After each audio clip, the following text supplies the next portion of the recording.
श्री लक्ष्मी नारायण भगवान की जय। बोल बृहस्पति देव भगवान की जय। आइए आज हम बृहस्पतिवार व्रत कथा के विषय में चर्चा करते हैं। हमारे देश में बहुत लोग इस व्रत को रखते हैं और भगवान के चरणों में पूजा पाठ और उनकी चर्चा करते हैं। आइए प्रभु की चर्चा करते हैं। अत श्री बृहस्पति व्रत कथा। एक समय की बात है कि भारतवर्ष में एक नृपत राज्य करता था। वो बड़ा ही प्रतापी और दानी था। वह नित्य प्रतिदिन मंदिर में दर्शन करने जाता था। वह ब्राह्मण और गुरु की सेवा करता था। उसके दरवाजे से कोई निराश होकर नहीं लौटता था। वो प्रत्येक गुरुवार को व्रत रखता एवं पूजन करता था। हर एक दिन गरीबों की सहायता करता था। परंतु यह सब बातें उसकी रानी को अच्छी नहीं लगती। वह न व्रत करती और न किसी को एक दमड़ी तक दान देती थी तथा राजा से भी ऐसा करने को मना किया करती थी। एक समय की बात है कि राजा तो शिकार खेलने वन में वो गए हुए थे। घर पर रानी और दासी थीं। उसमें गुरु विश्वदेव एक साधु का रूप धारण करके राजा के दरवाजे पर भिक्षा मांगने के लिए गए तथा भिक्षा मांगी तो रानी कहने लगी कि हे साधु महाराज, मैं इस दान और पुण्य से तंग आ गई हूँ। मेरे से तो घर का कार्य ही समाप्त नहीं होता। इस कार्य के लिए तो मेरे पतिदेव ही बहुत हैं। अब आप एक प्रकार की कृपा करें कि वह सब धन नष्ट हो जाए और मैं आराम से रह सकूं। साधु बोले, हे देवी, तुम तो बड़ी विचित्र हो। संतान और धन से कोई दुख ही नहीं होता। इसको सभी चाहते हैं। पापी भी पुत्र और धन की इच्छा करता है। अगर आपके पास धन अधिक है तो भूखे मनुष्यों को भोजन कराओ, प्याऊ लगवाओ, ब्राह्मणों को दान दो, धर्मशाला बनवाओ, कुआं, तालाब, बावड़ी, बाग बगीचों आदि के निर्माण कराओ। निर्धन मनुष्यों की कुंवारी कन्याओं का विवाह कराओ और अनेकों यज्ञादि धर्म करो। इस प्रकार के कर्मों से आपके कुल और आपका नाम परलोक में सार्थक हो एवं स्वर्ग की प्राप्ति होगी। मगर वह रानी इन सब बातों से खुश न हुई।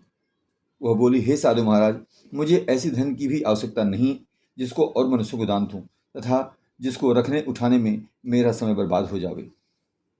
साधु ने कहा कि हे देवी, तुम्हारी ऐसी इच्छा है तो ऐसे ही होगा। मैं तुम्हें बताता हूँ वैसा करना। बृहस्पतिवार के दिन घर को गोबर से लीपना, अपने केसों को धोना, केसों को धोते समय स्नान करना, राजा से कहना कि वह हजामत करवाएं, भोजन में मांस मदिरा खाना, कपड़ा धोबी के यहाँ धुलने के लिए डालना। इस प्रकार 7 बृहस्पतिवार करने से तुम्हारा समय धन नष्ट हो जाएगा। ऐसा कहकर साधु महाराज वहां से अंतर्ध्यान हो गए। रानी ने साधु के कहने अनुसार वैसा ही किया। 3 बृहस्पतिवार बीते थे कि उसका समस्त धन नष्ट हो गया और भोजन के लिए दोनों समय तरसने लगी। सांसारिक भोगों से दुखी रहने लगे। तब वह राजा रानी से कहने लगा कि हे रानी, तुम यहाँ पर रहो, मैं दूसरे देश को जाऊं, क्योंकि यहाँ पर मुझे सभी मनुष्य जानते हैं, इसलिए कोई कार्य भी नहीं कर सकता। देश चोरी परदेश भीख बराबर है। ऐसा कहकर राजा परदेश चला गया। वहाँ जंगल को जाता और लकड़ी काट कर लाता और शहर में बेचता। इस तरह जीवन व्यतीत करने लगा। इधर राजा के घर रानी और दासी दुखी रहने लगी। किसी दिन भोजन मिलता और किसी दिन जल पीकर ही रह जाती थी। एक समय रानी और दासी को 7 दिन बिना भोजन के व्यतीत हो गया। तो रानी ने अपनी दासी से कहा, हे दासी, यहाँ पास के नगर में मेरी बहन रहती है। वो बड़ी ही धनवान है।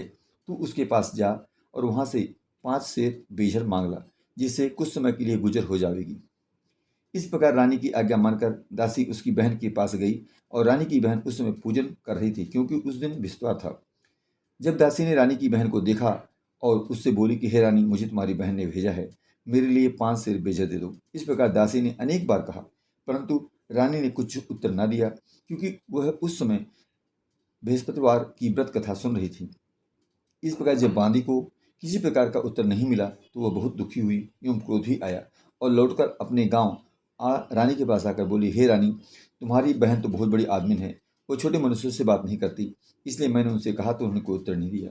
मैं वापस चली। रानी बोली, हे दासी, इसमें उनका कोई दोष नहीं है। जब बुरे दिन आते हैं तब कोई सहारा नहीं देता। अच्छे बुरे का पता आपत्ति काल में ही लगता है।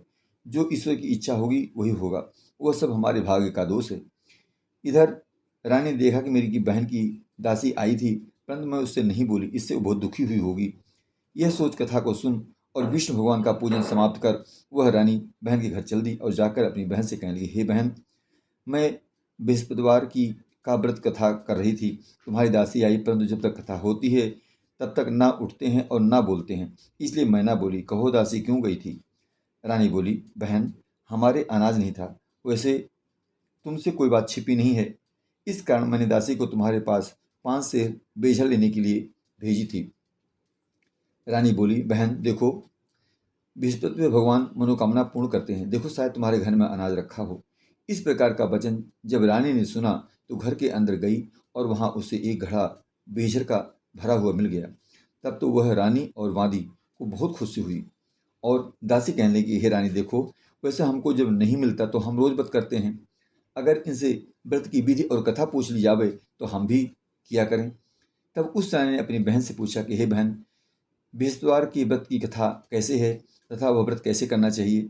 रानी की बहन ने कहा कि गुरु के व्रत में चना की दाल मुनक्का से विष्णु भगवान का केले की जड़ में पूजन करें तथा दीपक जलावें, पीला भोजन करें तथा कहानी सुने। इस प्रकार करने से गुरु भगवान प्रसन्न होते हैं, अन्न पुत्र धन देते हैं, मनोकामना पूर्ण करते हैं।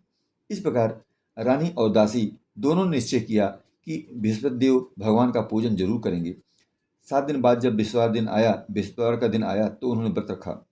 घुड़साल में से जाकर चना गुड़ बीन लाई तथा उसकी दाल से केले की जड़ का तथा विष्णु भगवान का पूजन किया।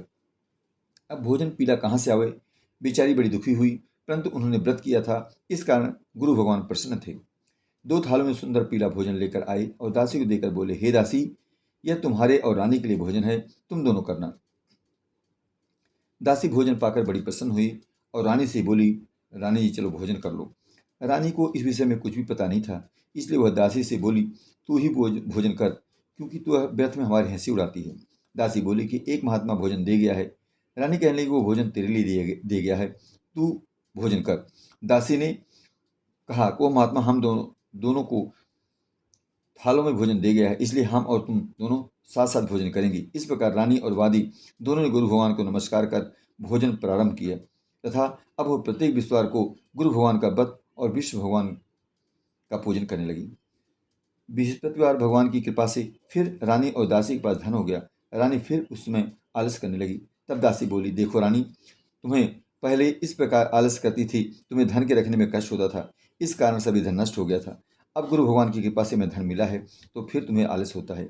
बड़ी मुसीबतों को हमने धन पाया है, इसलिए हमें दान पुण्य करना चाहिए तथा भूखे मनुष्यों को भोजन कराओ, प्याऊ लगवाओ, ब्राह्मणों को दान दो, कुआं तालाब बावड़ी आदि का निर्माण कराओ, मंदिर पाठशाला बनवाओ, दान दो, कुंवारी कन्याओं का विवाह करवाओ, धन को शुभ कर्मों में खर्च करो, जिससे तुम्हारे कुल का यश बढ़े तथा स्वर्ग प्राप्त हो और पितर प्रसन्न होंगे। तब रानी ने इसी प्रकार कर्म करने प्रारंभ किए तो काफी यश फैलने लगा। एक दिन रानी और दासी विचार करने लगी, न जाने राजा किस प्रकार से होंगे, उनकी कोई खबर नहीं आई। गुरु भगवान से उन्होंने प्रार्थना की और भगवान ने रात में राजा को स्वप्न में कहा, हे राजा उठ, तेरी रानी तुझको याद करती है, अपने देश को चलो। राजा प्रातःकाल उठा और विचार करने लगा। स्त्री जाति खाने और पहनने की संगिनी होती हैं, पर भगवान की आज्ञा मानकर वह अपने नगर के लिए चलने को तैयार हो गया। इससे पूर्व जब राजा प्रदेश चला गया तो प्रदेश में दुखी रहने लगा। प्रतिदिन जंगल में से लकड़ी बीन कर लाता और उन्हें शहर में बेचकर अपने दुखी जीवन को बड़ी कठिनता से व्यतीत करता था। एक दिन राजा दुखी अपनी पुरानी बातों को याद करके रोने लगा। तब उस जंगल में से बृहस्पति देव एक साधु का रूप धारण करके आ गए और राजा के पास आकर बोले, हे लकड़हारे, तुम इस सुनसान जंगल में किस चिंता में बैठो, मुझको बतलाओ। यह सुन राजा के नेत्रों में जल भराया और साधु को वंदना करके बोले, हे प्रभु, आप सब कुछ जानने वाले हो। इतना का साधु को अपनी संपूर्ण कहानी बतला दी। महात्मा दयालु होते हैं। उससे बोले, हे राजा, तुम्हारी स्त्री ने बृहस्पति देव का अपराध किया था, जिस कारण तुम्हारी यह दशा हुई। अब तुम किसी प्रकार की चिंता मत करो, भगवान तुम्हें पहले से अधिक धनवान करेगा। देखो, तुम्हारी स्त्री ने भी गुरुवार का व्रत प्रारंभ कर दिया है और तुम मेरा कहना मानकर बृहस्पतिवार को व्रत करके चने की दाल गुड़ जल के लोटे में डालकर केले का पूजन करो, फिर कथा कहो और सुनो। भगवान तेरी सब मनोकामनाओं को पूर्ण करेगा। साधु को प्रसन्न देखकर राजा बोला कि हे प्रभु, मुझे लकड़ी बेचकर इतना पैसा नहीं मिलता जिससे भोजन करने के उपरांत कुछ बचा सकूं। मैंने रात्रि में अपनी रानी को व्याकुल देखा है। मेरे पास कुछ भी नहीं जिससे उसकी खबर तो मंगा सकूं, और फिर कौन सी कहानी कहूं, यह मुझको कुछ भी मालूम नहीं है। साधु ने कहा, हे राजा, तुम किसी बात की चिंता मत करो। बृहस्पतिवार के दिन तुम रोजाना की तरह लकड़ियां लेकर शहर को जाओ। तुमको रोज से दुगना धन प्राप्त होगा, जिससे तुम भली भांति भोजन कर लोगे तथा बृहस्पति देव की पूजा का सामान भी आ जाएगा। और बृहस्पतिवार की कहानी निम्न प्रकार से है। आगे वो साधु महाराज बृहस्पतिवार व्रत कथा को सुनाते हैं और कहते हैं, बृहस्पति देव की कहानी। प्राचीन काल में एक ब्राह्मण था, बहुत निर्धन था, उसकी कोई भी संतान नहीं थी। उसकी स्त्री बहुत मलिनता के साथ रहती थी। वह स्नान न करती, किसी देवता का पूजन न करती, प्रातःकाल उठते ही सर्वप्रथम भोजन करती, बाद में कोई अन्य कार्य करती थी। इससे ब्राह्मण देवता बड़े दुखी थे, बेचारे बहुत कुछ कहते कि दूसरा कोई परिणाम न निकला। भगवान की कृपा से ब्राह्मण की स्त्री की कन्या रूपी रत्न पैदा हुआ और वह कन्या अपने पिता के घर में बड़ी होने लगी। वह बालिका प्रातः स्नान करके विष्णु भगवान का जाप करने लगी, बृहस्पतिवार को व्रत करने लगी, अपने पूजन को समाप्त कर स्कूल को जाती तो अपनी मुट्ठी में जौ भर के ले जाती थी और पाठशाला के में मार्ग में डालती हुई जाती थी। तब ये जौ स्वर्ण के हो जाते थे। लौटते समय उनको बीन कर घर को ले आती। एक दिन वह बालिका सूप में उन सोने के जौ को फटक कर साफ कर रही थी कि उसके पिता ने देख लिया और कहा, हे बेटी, सोने के जौ को फटकने के लिए सोने का सूप ही होना चाहिए। दूसरे दिन गुरुवार था। इस कन्या ने व्रत रखा और विष्णुदेव से प्रार्थना करके कहा, हे प्रभु, मैंने आपकी पूजा सच्चे मन से की है तो मेरे लिए सोने का सूप दे दो। बृहस्पतिदेव ने उसकी प्रार्थना स्वीकार कर ली। रोजाना की तरह वह कन्या जौ फैलाती हुई जाने लगी।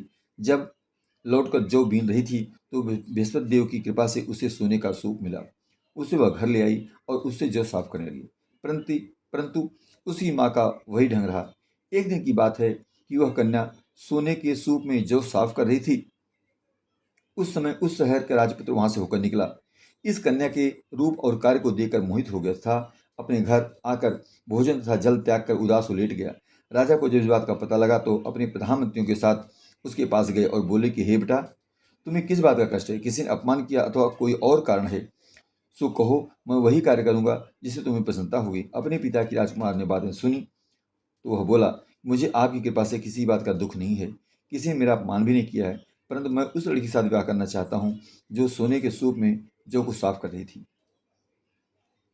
यह सुन राजा आश्चर्य में पड़ गया और बोला, हे बेटा, इस तरह की कन्या का पता तुम्हें बतलाओ, मैं उसके साथ तेरा विवाह अवश्य करवा दूंगा। राजकुमार ने उस लड़की के घर का पता बतला दिया। तब मंत्री उस लड़की के घर गए और ब्राह्मण देवता को सभी हाल बतलाया। ब्राह्मण देवता राजकुमार के साथ अपनी कन्या का विवाह करने के लिए तैयार हो गए तथा विधि विधान के अनुसार ब्राह्मण की कन्या का विवाह राजकुमार के साथ हो गया। कन्या के घर से जाते ही पहले की भांति उस ब्राह्मण देवता के घर में गरीबी का निवास हो गया। अब भोजन के लिए अन्न भी बड़ी मुश्किल से मिलता था। एक दिन दुखी होकर ब्राह्मण देवता अपनी पुत्री के पास गए। बेटी ने पिता की दुखी अवस्था को देखा और माँ का हाल पूछा। तब ब्राह्मण ने सभी हाल कहा। कन्या ने बहुत सा धन देकर अपने पिता को विदा कर दिया। इस तरह ब्राह्मण का कुछ समय सुख पूर्वक व्यतीत हुआ। कुछ दिन बाद फिर वही हाल हो गया। ब्राह्मण फिर अपनी कन्या के यहाँ गया और सभी हाल कहा तो लड़की बोली कि पिताजी, आप माता जी को यहाँ लिवा लाओ, मैं उसी विधि बता दूंगी जिससे गरीबी दूर हो जाए। वह ब्राह्मण देवता अपनी स्त्री को साथ लेकर पहुंचे तो पुत्री अपनी माँ को समझाने लगी, हे माँ, तुम प्रातःकाल उठकर प्रथम स्नान आदि करके विष्णु भगवान का पूजन करो तो सब दरिद्रता दूर हो जाएगी। परंतु उसकी माँ ने एक भी बात नहीं मानी और प्रातःकाल उठकर अपने बच्चों के जूठन को खा लिया। एक दिन उसकी पुत्री को बहुत गुस्सा आया और एक रात कोठरी में से सभी सामान निकाल दिया और अपनी माँ को उसमें बंद कर दिया।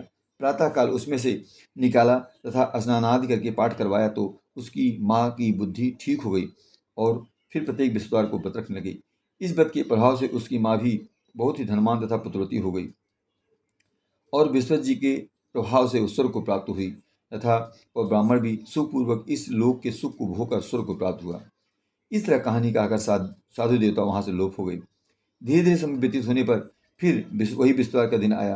राजा जंगल से लकड़ी काटकर किस शहर में बेचने गया। उसे और दिन से अधिक पैसा मिला। राजा ने चना गुड़ आदि लाकर गुरुवार का व्रत किया। उस दिन से उसके सभी क्लेश दूर हो गए। परंतु जब अगला गुरुवार का दिन आया तो बृहस्पतिवार का व्रत करना भूल गया। इस कारण बृहस्पति भगवान नाराज हो गए। उस दिन उस नगर के राजा ने विशाल यज्ञ का आयोजन किया तथा शहर में यह घोषणा करवा दी कि कोई भी मनुष्य अपने घर भोजन ना बनावे, ना आग जलावे। समस्त जनता मेरे यहाँ भोजन करने के लिए आवे। इस आज्ञा को जो ना मानेगा उसको फांसी की सजा दी जाएगी। इस तरह की घोषणा संपूर्ण नगर में करवा दी गई। राजा की आज्ञा अनुसार शहर के सभी लोग भोजन करने गए, लेकिन लकड़हारा कुछ देर से पहुंचा। इसलिए राजा उसको अपने साथ घर लिवा ले गए और ले जाकर भोजन करा रहे थे तो रानी की दृष्टि खूंटी पर पड़ी जिस पर उसका हाल लटका हुआ था। वो वहां नहीं दिखाई दिया। रानी ने निश्चय किया कि मेरा हार इस मनुष्य ने चुरा लिया है। उसी समय सैनिक बुलवाकर उसको जेल खाने में डलवा दिया। तब राजा जेल खाने में पड़ गया और बहुत दुखी होकर विचार करने लगा कि न जाने कौन से पूर्व जन्म के कर्म से मेरे लिए दुख प्राप्त हुआ है, और उसी साधु को याद करने लगा जो कि जंगल में मिला था। उसी समय तत्काल विश्वदेव साधु के रूप में प्रकट हो गए और उसकी दशा को देखकर कहने लगे, अरे मूर्ख, तूने विश्व देवता की कथा नहीं करी, इस कारण तुझे दुख प्राप्त हुआ है। अब चिंता मत कर, बृहस्पतिवार के दिन जेल खाने के दरवाजे पर 4 पैसे पड़े मिलेंगे, उनसे तू बृहस्पतिवार की पूजा करना, तेरे सभी कष्ट दूर हो जाएंगे। बृहस्पतिवार के दिन उसे 4 पैसे पड़े मिले। राजा ने कथा कही। उसी रात को बृहस्पतिदेव ने उस सागर के राजा को स्वप्न में कहा, हे राजा, तुमने जिस आदमी को जेलखाने में बंद कर दिया है वह निर्दोष है, वह राजा है, उसे छोड़ देना। रानी का हार उसी खूंटी पर लटका हुआ है, अगर तू ऐसा नहीं करेगा तो मैं तेरे राज्य को नष्ट कर दूंगा।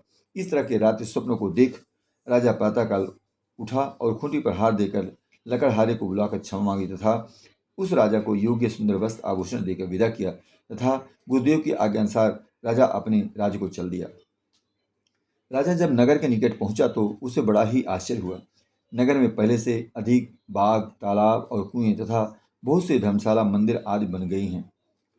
राजा ने पूछा कि यह किसका बाग और धर्मशाला है। तब नगर के सब लोग कहने लगे, यह सब रानी और दासी के हैं। तो राजा को बड़ा आश्चर्य हुआ और गुस्सा भी आया।